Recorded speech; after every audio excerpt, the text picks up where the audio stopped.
Today we're going to be making roast leg of lamb with a jug of rich gravy.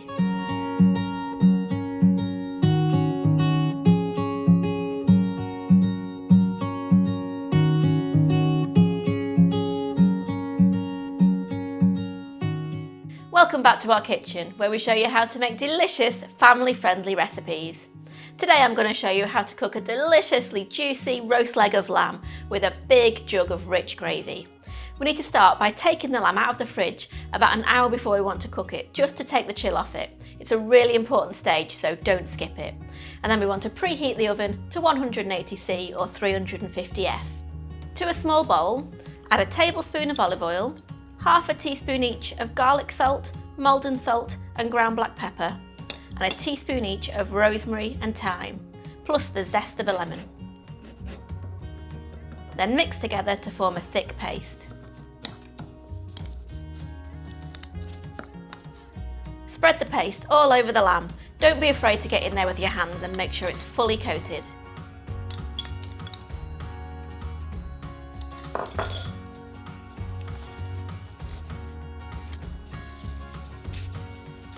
Place the leg of lamb into a large roasting tin and then that goes in the oven.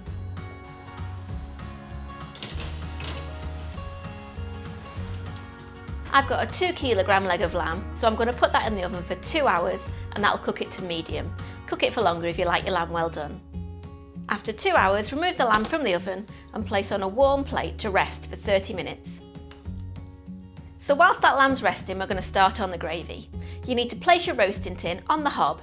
If your roasting tin isn't hob proof, then transfer it all to a saucepan, being sure to scrape up any sticky bits at the bottom of the pan, because that's where all the flavour is.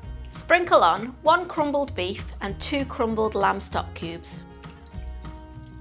Stir together whilst pouring in 720ml or 3 cups of hot vegetable water from cooking your veggies.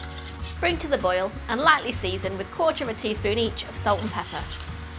Stir in a cornstarch slurry, which is 2 tablespoons of cornflour or cornstarch and 5 tablespoons of cold water mixed together.